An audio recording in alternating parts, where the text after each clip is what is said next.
terço dos membros daquela casa. Então eu quero criar uma CPI no Senado. O Senado tem quantos senadores? 81. Então, pelo menos 27 senadores vão precisar assinar o requerimento de criação de CPI. Quero criar uma CPI lá na Câmara dos Deputados. 513 deputados. Quantos são o número de deputados que representam um terço? 171. Quem lembra do crime que está lá no 171 do Código Penal? Alguém lembra ou não? Já chamaram alguém assim? Esse cara é o maior 171, já apelidaram alguém assim? Não. Depois confiram lá o que é que está lá no... Para quem não sabe, né? Estelionato. Então, na Câmara dos Deputados, esse número corresponde a 171 deputados, tá certo? Ô, Helder, e se for uma CPI mista, composta de deputados e senadores? Aí tem que ser um terço da Câmara e um terço do Senado, tá? Não é um terço juntando as duas casas, não. Tem que ser a assinatura de um terço da Câmara e um terço do Senado para que haja a criação da CPMI, ok? Então, aqui, ó, o requerimento é de um terço. Deixa eu contar uma coisinha para vocês, eu queria que vocês prestassem atenção. Anota agora não, tá? Que tem uma sucessão de decisões do STF que são importantes para fim de prova. Vê bem o que aconteceu em dado momento. A Constituição do Estado de São Paulo, ela dizia o seguinte, que para criar a CPI no âmbito do Estado, e o Supremo já dizia há muito tempo que o requisito tem que ser o mesmo, né?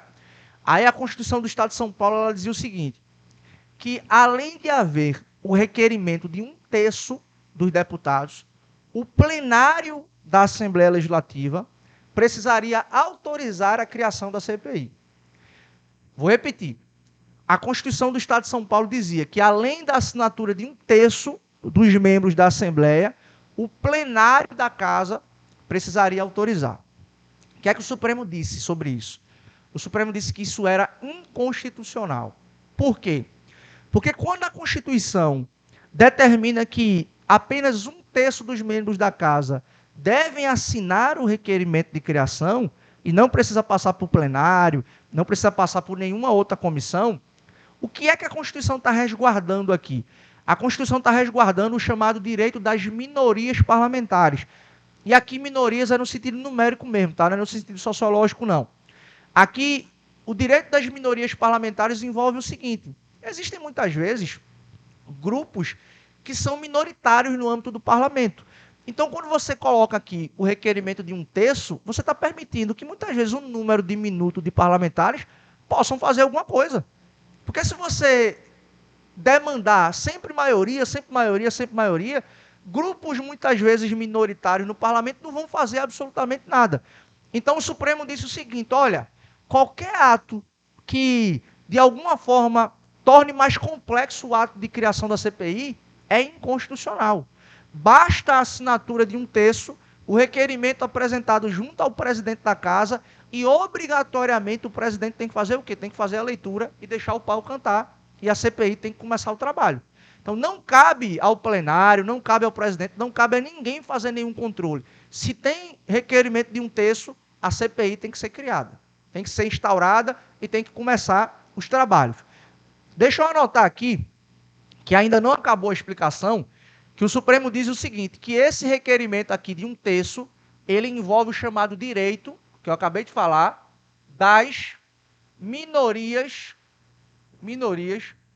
parlamentares. Das minorias parlamentares, certo? Então, direito das minorias parlamentares. Então, não cabe acrescentar nada a esse requerimento aqui. Esse foi o fundamento, inclusive, que o STF se utilizou em 2021, no caso da CPI da Covid. Lembram da CPI que o Senado fez para investigar o governo, a conduta do governo em 2021? Vê a história que aconteceu nessa CPI. O que aconteceu foi o seguinte, em janeiro de 2021, os senadores apresentaram um requerimento junto ao Pacheco, o presidente do Senado. E aí o que aconteceu? Tinha mais de um terço dos senadores apresentaram o requerimento, indicaram qual era o objetivo da CPI e tal, não sei o que, passou. Aí chegou o mês de fevereiro, o presidente nada de fazer a leitura da criação da CPI. Aí os senadores, e aí meu velho, cadê a criação da CPI? Aí qual foi a resposta? Estamos trabalhando remotamente e eu só vou fazer a leitura quando a gente voltar para o presencial. Aí passou. Chegou no mês de março, meu amigo, cadê a criação da CPI? Não, só quando voltar para o presencial. Chegou o mês de abril, cadê a CPI? Não, ninguém voltar para o presencial, não sei o quê.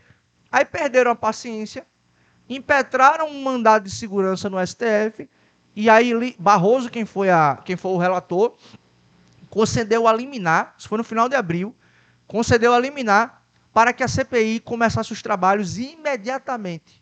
Qual foi o fundamento da decisão? Direito das minorias parlamentares. Uma vez que o número de assinaturas foi atingido, não cabe ao presidente da casa ficar fazendo controle de quando ou como ele vai fazer a leitura. Porque se ele tivesse esse poder, o que é que estaria acontecendo aqui? Se ele tivesse esse poder, estaria exatamente acontecendo o quê?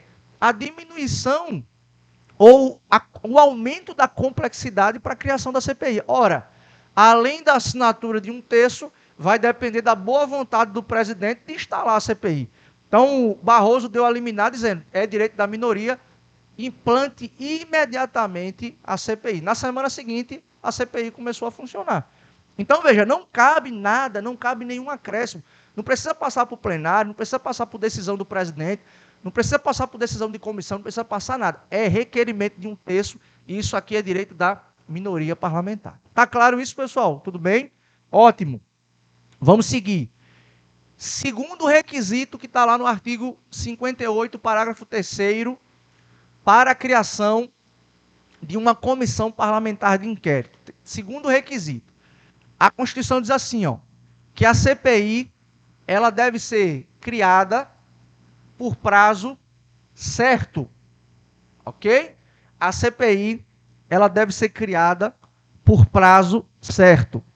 O que é que significa isso, prazo certo?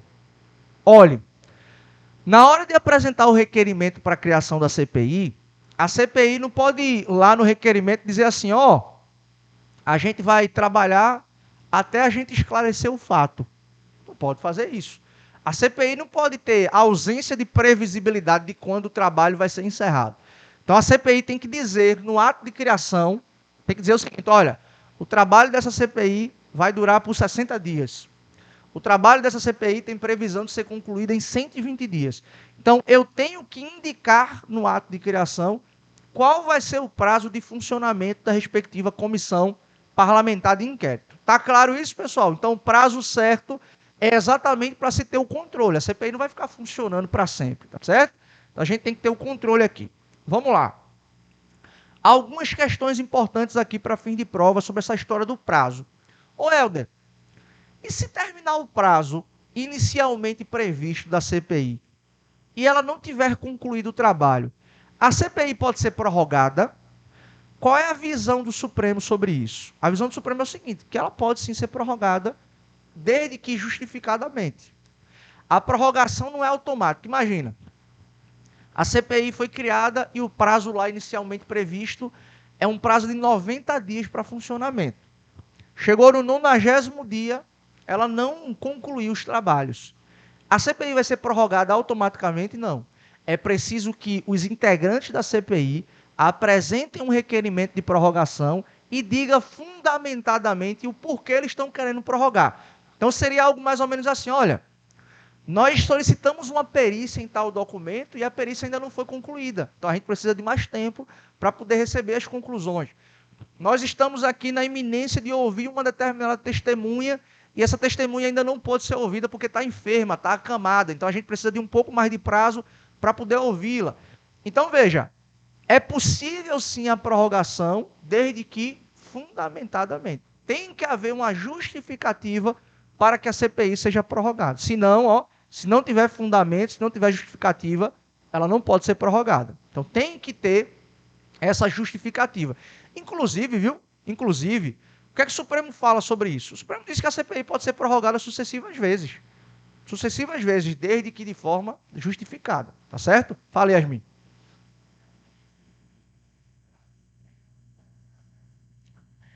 Para a mesa diretora, que é para o presidente, né? Porque é ele quem administrativamente vai tomar conta disso. Então, mas veja, não é um pedido, tá? É só dizer assim, olha, Nós estamos informando, é como se fosse assim, estamos informando que a CPI vai ser prorrogada por tais ou quais fundamentos. Não cabe ao presidente fazer controle disso, não, por causa do que eu falei aqui anteriormente, tá? Então, vamos lá para não ficar confuso na nossa cabeça. O prazo certo significa dizer o seguinte, que a CPI precisa indicar no ato de criação qual é o seu tempo de trabalho, ok? Não se pode criar CPI para dizer assim, vamos ficar trabalhando até a gente esclarecer o fato. Não existe isso. É preciso que se indique qual é o prazo de funcionamento. Helder, terminou o prazo de funcionamento e a CPI não concluiu os trabalhos. E agora? O Supremo admite que é possível a prorrogação, ok? Desde que justificadamente. Inclusive, é possível sucessivas prorrogações. O único limite temporal que o Supremo estabelece é o seguinte, é que uma CPI ela pode ser sucessivas vezes prorrogadas dentro do mandato em que ela foi criada. Como assim, Helder? O mandato do pessoal que foi eleito em 2022 começou quando? 1 de fevereiro desse ano, teve a sessão preparatória, os parlamentares tomaram posse, fizeram a eleição para a mesa diretora e no dia 2 efetivamente começou, ok? Então, imaginem que a gente tem uma CPI criada agora em 2024. Essa CPI ela pode ser prorrogada conforme eu acabei de dizer. Pode ir sendo prorrogada justificadamente. O trabalho é complexo, tem muita gente para investigar, não sei o quê, papapá. Ela pode ir sendo prorrogada. Só que o Supremo disse que há um limite máximo de prorrogação. Qual é o limite? Dentro do mandato ou da legislatura em que ela foi criada. Por que isso, pessoal? Porque a CPI foi criada agora, nessa legislatura, com esse pessoal que foi eleito em 2022. Como é que ela vai continuar os trabalhos, por exemplo, em 2027, se em 2027 é uma outra composição? Entenderam? Vai sair, vai mudar, vai ter nova eleição. Então, ao término da legislatura em que ela foi criada, que é esse tempo de mandato de 4 anos, todas as comissões temporárias elas precisam ser arquivadas, inclusive a CPI. Ah, Helder, mas se ela não concluir o trabalho, o que vai acontecer? Problema. Agora não tem mais o que fazer. Se quiserem continuar investigando aquele mesmo fato, aí vai ter que, com a nova composição, fazer tudo de novo. Reunir assinatura, indicar prazo, não sei o que, não sei o que. Certo? Mas dentro daquele períodozinho, daquele mandato ali em que ela foi criada, ela pode, sucessivas vezes ser prorrogada. Tá certo, pessoal? Entenderam aí? Ok? Só mais um detalhe, viu? Só mais um detalhe. O Supremo entende que se o regimento interno quiser proibir, ou quiser coibir, ou limitar as prorrogações, o regimento interno pode fazer isso também, o regimento interno do parlamento. Então, por exemplo, o regimento interno do Senado, olha que curiosidade, diz o seguinte, que a CPI só pode ser prorrogada uma única vez por 60 dias. E aí o Supremo teve que enfrentar essa discussão. Ele disse, o problema é do regimento. Se ele está dizendo isso, eu não vou me meter não. Certo? Então são várias teses aqui que eu acabei de dizer. Vamos resumir para não ficar confuso na cabeça. Tá? Prazo certo. A CPI tem que indicar o tempo de trabalho. Ela pode ser prorrogada sucessivas vezes. Via de regra, se tiver justificativa, ela pode. Há um limite a o mandato ou a legislatura em que ela foi criada. Por quê? Porque se terminou aquele mandato, vão ser novos parlamentares, nova legislatura e tem que ser criada novamente se quiserem continuar investigando. No entanto, o Supremo até entende que se o regimento interno da casa proibir ou limitar a prorrogação, aí o Supremo não vai se meter, que isso é uma questão de regimento interno.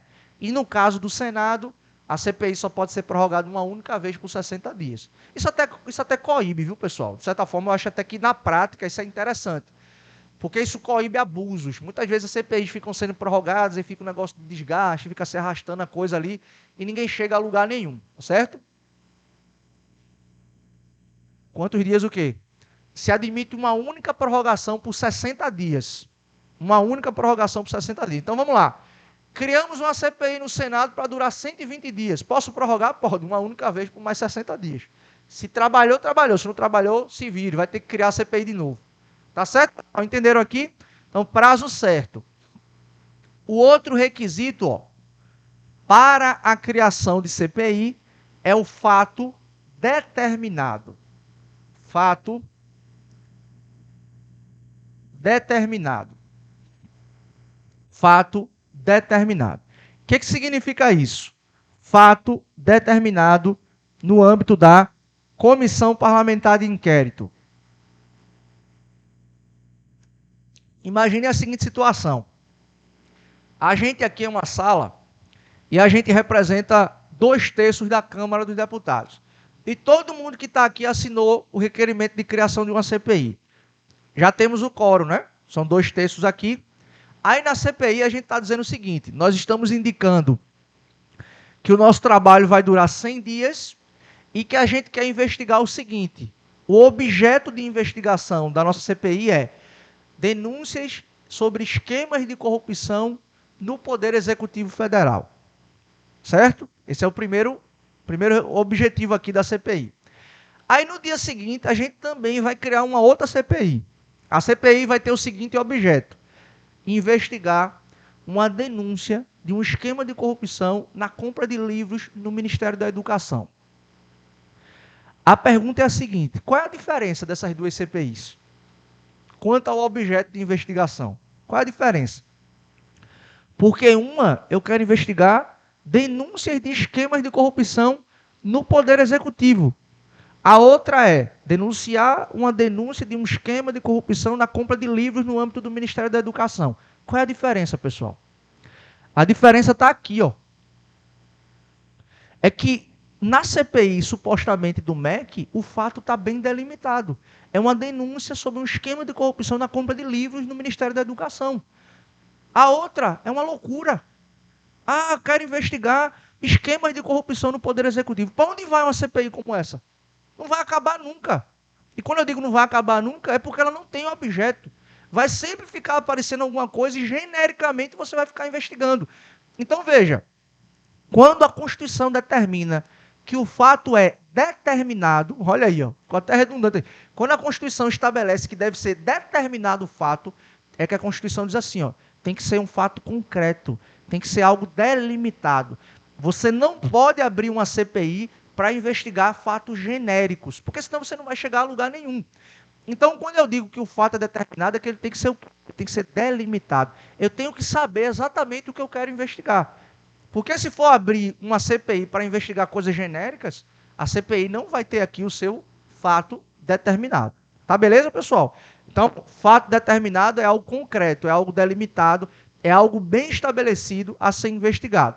CPI não pode ser aberta para genericamente investigar qualquer coisa. Tranquilo até aqui? Então, isso se chama fato determinado.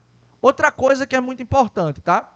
Que a gente acha que CPI só investiga fatos que efetivamente ocorreram na administração pública. De fato, teoricamente, tudo que acontece na administração pode ser investigado pela CPI. Ah, um problema no Judiciário Federal, um problema no Poder Executivo, um esquema com parlamentares, pode ser investigado. Qualquer coisa, teoricamente, que aconteça na administração pode ser investigado por uma CPI. Mas eu preciso que vocês tomem o seguinte cuidado. É possível também que fatos que ocorram na iniciativa privada sejam investigados também por uma CPI. Desde que os fatos tenham o quê? Tenham um impacto social, tenham um relevante interesse público por trás. Exemplos que já aconteceram no Brasil. Em meados ali de 2005, 2006, a Câmara dos Deputados abriu uma CPI para investigar a CBF. A CBF é uma instituição pública ou uma instituição privada? Mas a CBF foi investigada. Por quê? Porque havia, na época, uma denúncia de manipulação de resultados, algo parecido com o que aconteceu recentemente, manipulação de resultados no Campeonato Brasileiro daquele ano, e aí a CPI foi investigada. Até um fato histórico, quem gosta de futebol deve lembrar disso. Em 2005, quem foi campeão foi o Corinthians. E o Corinthians estava, até a última rodada, estava lutando com o Internacional. Aí teve um jogo que foi Internacional e Corinthians, e o jogador do Internacional, Tinga, um volante que foi campeão pelo Grêmio, campeão pelo Internacional, ele entrou na grande área, o goleiro do Corinthians deu praticamente uma voadora no jogador, quase que arrancava a perna do camarada, o cara saiu dali e nem continuou a partida do golpe que ele levou. Aí o que é que o juiz da partida fez? Expulsou o jogador do Internacional por simulação. Aquilo era pênalti, o goleiro do Corinthians deveria ter sido expulso e o Internacional muito provavelmente ia ganhar aquele jogo. Aí o que aconteceu? Depois de um tempo, esse juiz que apitou essa partida foi pressionado, pressionado, pressionado. Aí ele confessou que estava participando de um esquema de manipulação de jogos. Aí várias partidas foram refeitas no início de 2006. Acabou que não teve jeito, o Corinthians foi campeão do mesmo jeito, né? Até hoje esse campeonato tem uma mancha. Aí por causa disso, a CBF foi investigada. Então foi um fato que aconteceu na iniciativa privada, mas que teve relevância pública, e aí a comissão foi criada para isso. Tem uma outra CPI que foi muito famosa aqui no Brasil também, que foi a CPI da pedofilia, que investigou pedofilia no âmbito da Igreja Católica. A Igreja Católica é uma pessoa jurídica de direito privado, é uma entidade religiosa, mas foi investigada pela Câmara dos Deputados. Recentemente teve essa história também a CPI das apostas esportivas, né, essas casas de apostas.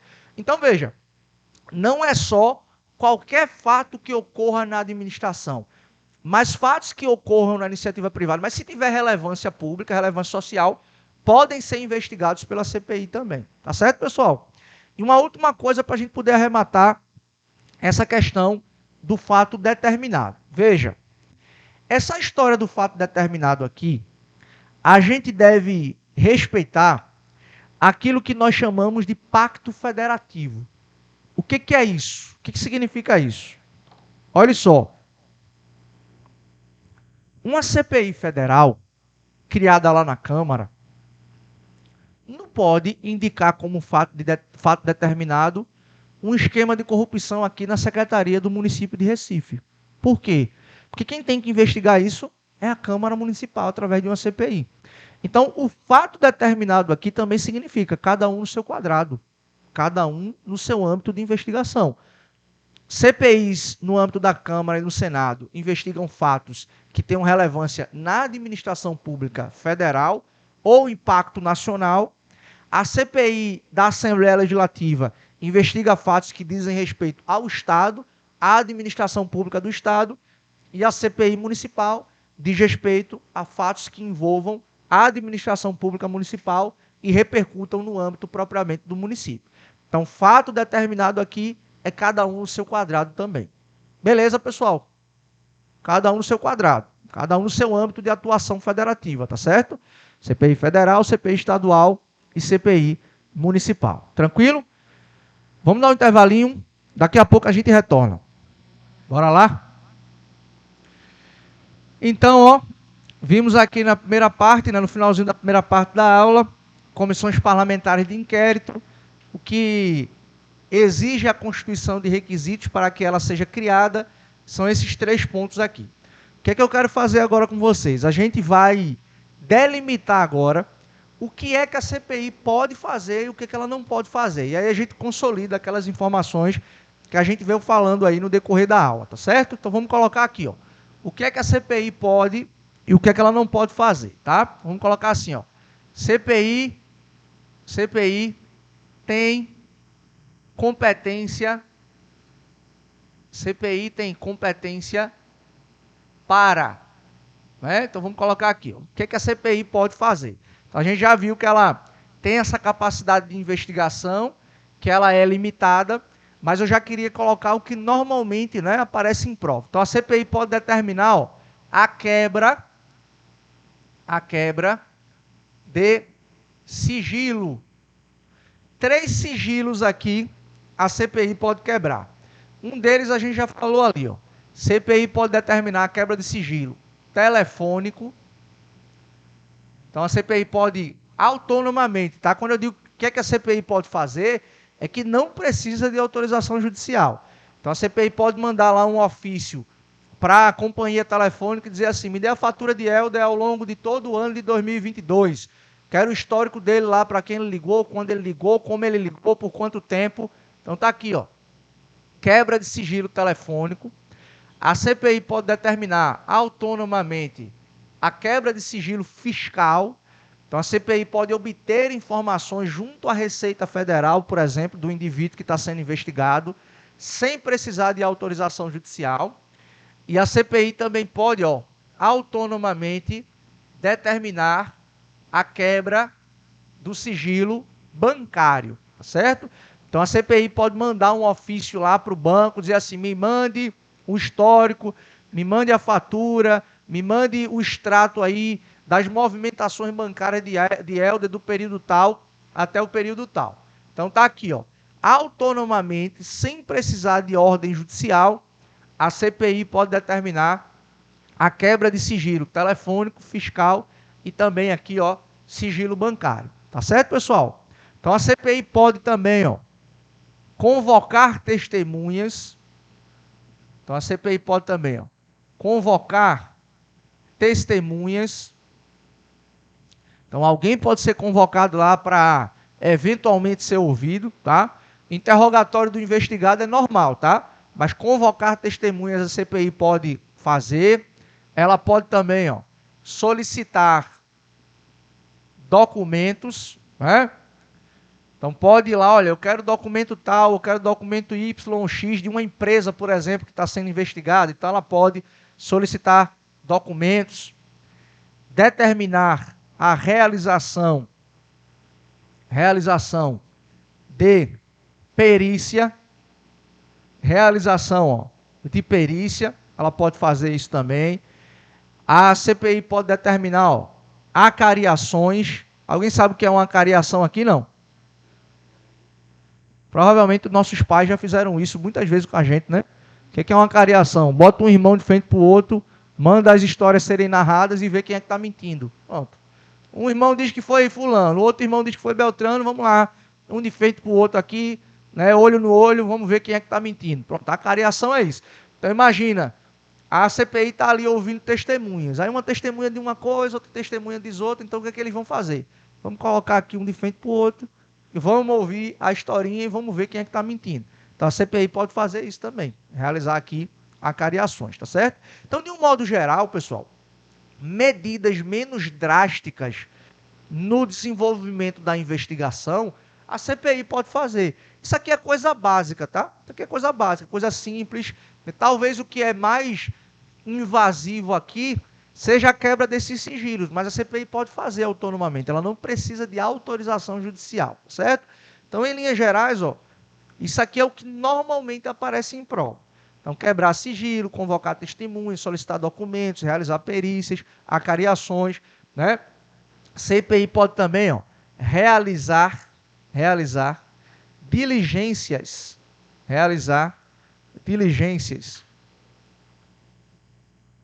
ó, diligências. Pode até ir em um determinado local, fazer uma análise em loco, fazer uma apreciação em loco sobre o que pode ter acontecido naquele lugar. Então, a CPI pode fazer isso também. Coisas básicas, tá? No processo de investigação.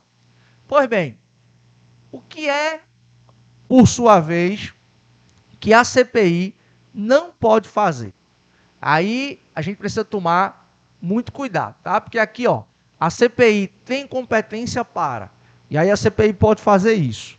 Desse lado de cá, a gente vai colocar assim, ó, CPI não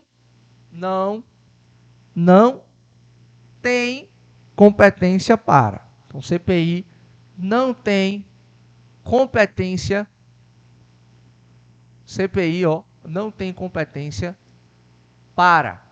Então, o que é que a CPI não pode fazer? E aí a gente sintetiza o que já falamos, inclusive, na aula de hoje. CPI não tem competência para condenar. CPI, ó, não condena ninguém.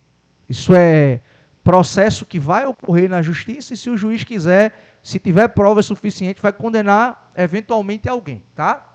CPI não tem competência para determinar prisões de ninguém. Então não existe aqui, ó, prisão preventiva, não existe prisão temporária. Ah, Helder, mas eu lembro que um mandado de prisão uma vez foi cumprido numa CPI. Muito provavelmente a CPI pediu ao juiz e o juiz determinou a prisão de fulano. Mas veja, e aí é importante a gente diferenciar isso daqui, viu, para não ficar confuso. Quando eu digo assim, ó, CPI tem competência para, o que eu estou dizendo é que a CPI não precisa de autorização judicial para fazer isso daqui, certo? Quando eu digo CPI não tem competência para, é que eu estou dizendo, sem autorização judicial, a CPI não pode fazer nada disso daqui. Ah, se teve prisão lá no âmbito da CPI é porque o juiz autorizou, tá certo? Então, CPI, por exemplo, ó, não pode determinar busca e apreensão. Então, a CPI não pode determinar busca e apreensão. Ah, Helder, mas eu lembro que eu vi numa CPI que teve uma busca e apreensão. O juiz determinou, certo? O juiz determinou. CPI não tem